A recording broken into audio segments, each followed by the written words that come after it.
In this problem, we're being asked to find the derivative. So we have a product. We have a function of x here times a function of x.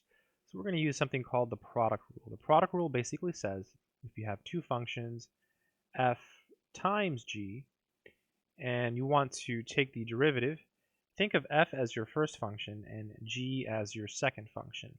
So it's the derivative of the first times the second plus the first times the derivative of the second. So this polynomial function here is our f, and the exponential one is our g. So let's do it. Let's take the derivative. So dy dx, which is the same thing, it's the derivative. So it's the derivative of the first, which is actually just pretty simple. You use the power rule. So 2 times 9 is 18. So we get 18x because you subtract 1 from the exponent. Then the derivative of 6x is 6. So we get minus 6. And the derivative of 2 is 0.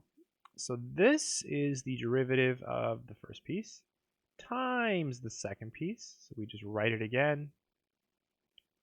Plus the first piece. So you just write it again. 9x squared minus 6x plus 2 times the derivative of the second piece. So here we have to use the chain rule. The derivative of e to the x is e to the x. So we get e to the 3x. And then times the derivative of the inside, which is simply 3.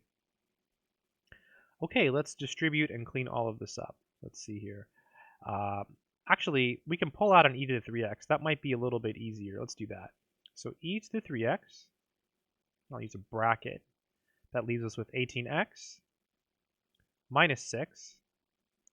And then here we'll distribute the 3 through. So it'll be 27x squared. Boom. Minus 18x. So minus 18x plus 6. So plus 6 bracket, right? We pull out the e to the 3x and then just distribute the 3 to each of these. Oh, this is nice because we get lots of cancellation. That means it's probably super correct. So these go away. Look at that. And these go away. We're just left with 27x squared. Ridiculous. So now we can just put this in the front. Maybe to make it look better, 27x squared times e to the 3x. And that would be the final answer. I hope this video has been helpful to someone out there in the world.